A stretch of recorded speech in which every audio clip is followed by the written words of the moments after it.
मैं आप लोगों को बताता हूँ।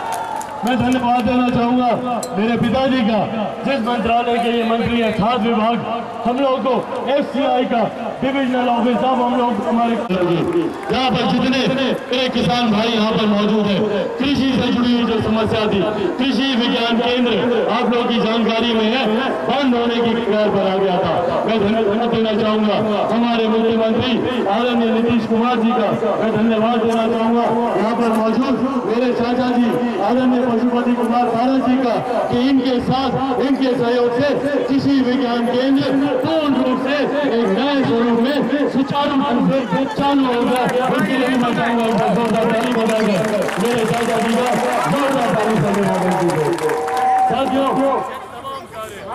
जो समस्या जो कार्य मेरे संज्ञान में आए पिछले 5 सालों में, मैंने एक ईमानदार प्रयास किया उन कार्यों को धरातल पर उतारने का। मेरा सिर्फ एक ही सपना है, निरंतर हर कदम, पहला कदम भी मैंने अपने पिताजी से चलना सीखा, निरंतर अभी भी उन्हीं से सीख कर आगे बढ़ने का और उनसे जो एक सबसे महत्वपूर्ण चीज जो मैंने सीखी वो उनकी कार्यशैली। जिस तरीके से इन्होंने हाजीपुर का नाम न सिर्फ देश के बल्कि दुनिया के मानचित्र पर रोशन किया है, उसी तरीके से मैं भी जमुई का नाम न सिर्फ देश के बल्कि दुनिया के मानचित्र पर रोशन करना चाहता हूँ।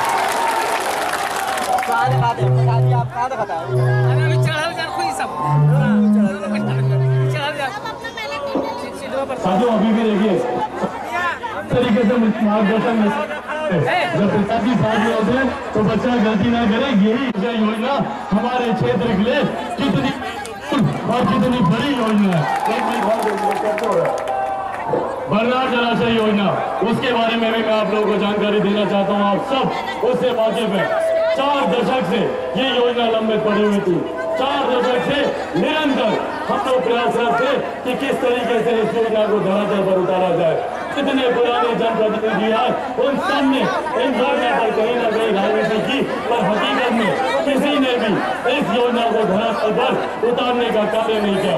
मुझे ताज्जुब हुआ जब मैं दिशा की बैठक में पहली बार गया और इस वक्त जब मैंने बरनार जलाशय योजना के बारे में जानकारी ली तो पता चला कि इसका DPR पिछली बार 80 के दशक में बना था, 84 या 86 में। उसके बाद से किसी ने इसका प्लान बनाना जरूरी नहीं समझा। किसी भी योजना को धरातल पर उतारने के लिए सबसे पहले जरूरत होती है जमीन की। किसी ने इसके लिए जमीन तक हस्तांतरण कराना जरूरी नहीं समझा। पर मुझे खुशी है ये जानकारी आपके साथ साझा करते हुए कि बरनार जलाशय योजना से को लेकर जितनी भी जमीन की आवश्यकता है, लगभग 1100 एकड़ जमीन की आवश्यकता है, पूरी की पूरी जमीन का हस्तांतरण हो चुका है और लगभग 6 से 8 महीने में ये योजना भी आपको धरातल पर उतरती दिखेगी। ये वादा करके जाता हूँ आज आप लोगों से। साथियों, जैसा मैं कह रहा था कि अपने पिताजी से सीखते हुए मैं आगे बढ़ रहा हूँ। इन्हीं का अंश हूं मैं, इन्हीं के संस्कार है मुझ में और इन्हीं से सीखते हुए एक घर में और आप लोगों को देकर जाना चाहता हूँ। जिस तरीके से पिताजी को 50 साल हो गए सक्रिय राजनीति में, 69 में पहली बार ये थे, आज 2019 50वां साल चल रहा है इनका, 50वां साल सक्रिय राजनीति का। इन 50 सालों में कोई 1 रुपया तो क्या 1 पैसे तक का आरोप इनके ऊपर नहीं लगा सकता। इन्हीं का अंश हूं मैं, इन्हीं के संस्कार है मुझ में। इन्हीं से सीखते हुए मैं भी कम से कम आप लोगों को इस बात का गर्व देना चाहता हूं कि कम से कम एक सांसद आप लोगों के पास ऐसा था जिसने किसी योजना में कोई रिश्वत नहीं ली या किसी कमीशन में कोई ठेका नहीं लिया। ये गर्व आप लोगों को देकर जाना चाहता हूँ। साथ ही में साथियों, पुनः ये विश्वास दिलाना चाहता हूँ कि आने वाले समय में जमुई को मैंने अपनी माँ माना है। अपनी माँ की तरह दिन रात मैंने पिछले 5 सालों में जमुई की सेवा की है। आने वाले सालों में भी इसी तरीके से मैं जमुई की सेवा करना चाहता हूँ और मैं चाहता हूँ कि जिस तरीके से केंद्र में हमारे प्रधानमंत्री आदरणीय नरेंद्र मोदी जी मजबूती से हमारे देश का, हमारी सरकार का नेतृत्व कर रहे हैं, आज अंतर्राष्ट्रीय स्तर पर जिस तरीके से भारत और भारतीयों को लोग गर्व की दृष्टि से देखते हैं, इसका पूरा का पूरा श्रेय हमारे प्रधानमंत्री जी को जाता है।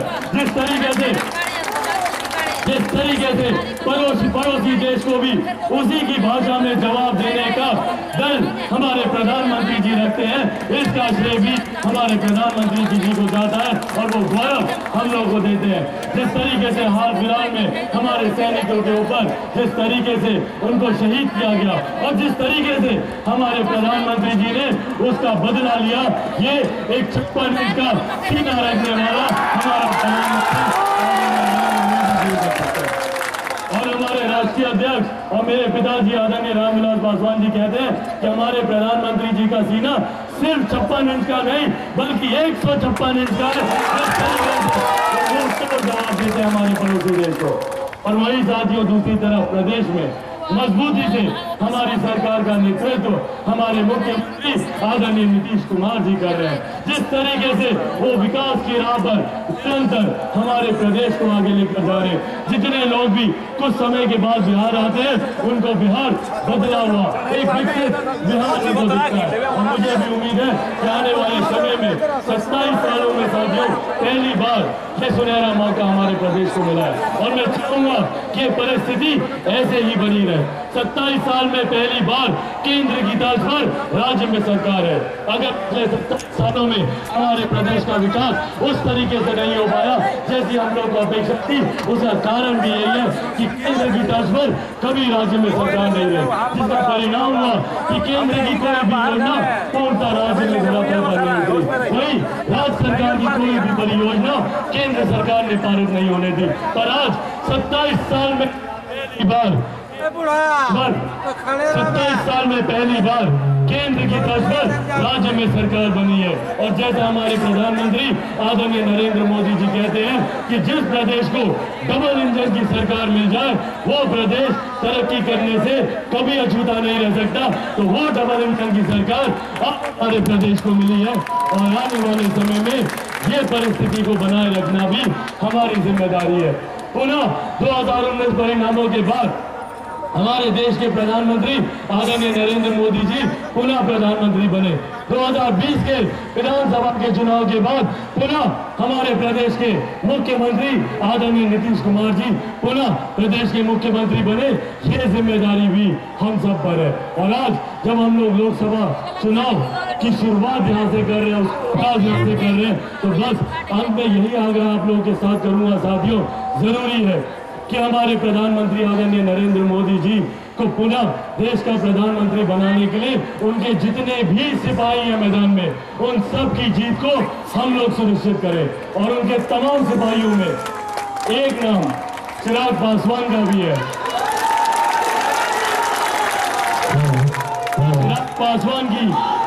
चिराग पासवान की जीत को भी सुनिश्चित करने की जिम्मेदारी कहीं ना कहीं आप सबके हाथों में है। मैं जानता हूं पिछले 5 साल में पहली सांसद बना था, संभवतः अनुभव की कमी थी। इसी क्रम में संभवतः मुझसे भी कई त्रुटियां हुई होंगी, कई गलतियां हुई होंगी।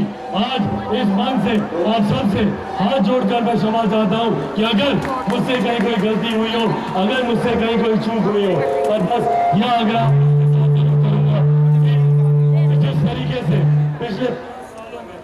जिस तरीके से पिछले 5 सालों में आप लोगों ने निरंतर मेरा साथ दिया, कहीं भटका तो पकड़कर आप लोग मुझे सही रास्ते पर लेके आए, यही साथ यही सहयोग मुझे निरंतर आने वाले समय में भी आप सबका साथ और सहयोग चाहिए होगा।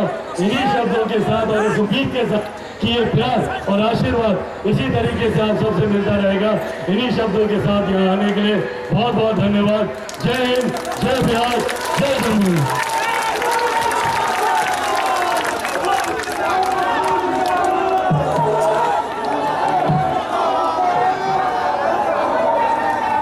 से मेरा निवेदन है कि जो भी वक्ता है अपने अपने स्थान से अगर खड़े होने में नहीं बोले तो बैठकर ही बोले। लेकिन दिक्कत हो रही है कि आने जाने में, इसलिए हम तो कहेंगे पशुपति जी से कि आप बैठकर ही बोलिए, आगे तो कोई जगह ही नहीं।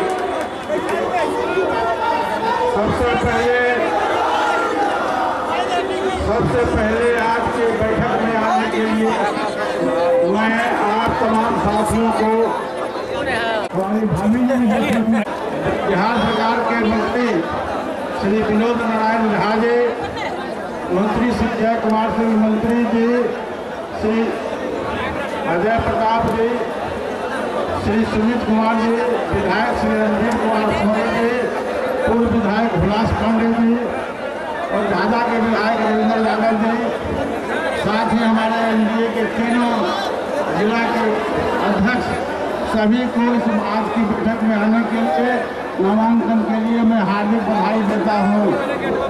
साथियों, जैसा कि आपको चिराग पासवान जी ने कहा कि हाजीपुर का नाम हमारे भाई साहब ने देश में विदेश में विकसित किया, उसी तरह से जमुई का नाम भी आप बिहार में लोग एनडीए गठबंधन को जिताइए और देश में 400 सीट जिताइए, जिससे पूरे देश में पूरा श्री नरेंद्र मोदी जी के नेतृत्व में सरकार बने और बिहार में फिर 2020 में चुनाव हो। चिराग पासवान जिंदाबाद, एनडीए गठबंधन जिंदाबाद, एनडीए गठबंधन जिंदाबाद, श्री नरेंद्र मोदी जिंदाबाद, श्री नरेंद्र मोदी जिंदाबाद, श्री रामविलास पासवान जिंदाबाद, श्री रामविलास पासवान जिंदाबाद, श्री नीतीश कुमार जी जिंदाबाद, श्री नीतीश कुमार जी जिंदाबाद। मैं इसमें यही शब्द कह के आपसे प्रार्थना करता हूँ कि आप एक एक अपना बहुमूल्य वोट श्री चिराग पासवान जी को दीजिए और अगली बार जितने वोट से जीते हैं उसे 3 वोटों से आप जिताइए। जय हिंद, जय भारत। बहुत बहुत धन्यवाद। अब हम निवेदन करना चाहेंगे पूर्व विधायक में और वहाँ पूजा का समय निश्चित रहता है, तो उसके लिए क्या कहते हैं कि ये क्या कहते हैं कि हमने का मालूम हुआ है तो जा रहे हैं, इसलिए ये क्या कहते हैं कि आप सब लोगों से जो है ये विदा लेते हैं। आप लोग अपना जो है क्या कहते हैं आशीर्वाद दीजिए। आइए सोनी जी, आप जाइए आगे में। अब हम निवेदन करना चाहेंगे पूर्व विधायक चकाई सुमित कुमार जी का, आए और अब सभा को संबोधित करें।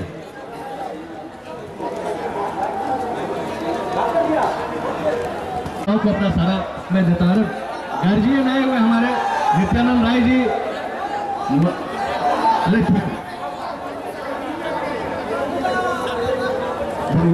बहुत धन्यवाद। अब हम निवेदन करना चाहेंगे जम्मू के पूर्व विधायक अजय प्रताप जी आए और अपनी बातों को रखें। अजय प्रताप जी,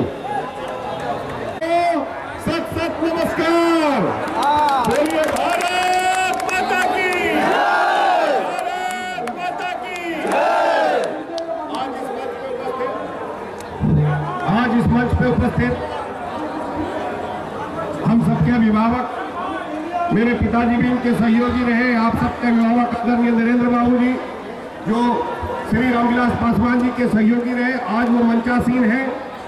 रामविलास पासवान जी हम सबके सहयोगी हैं, अभिभावक हैं।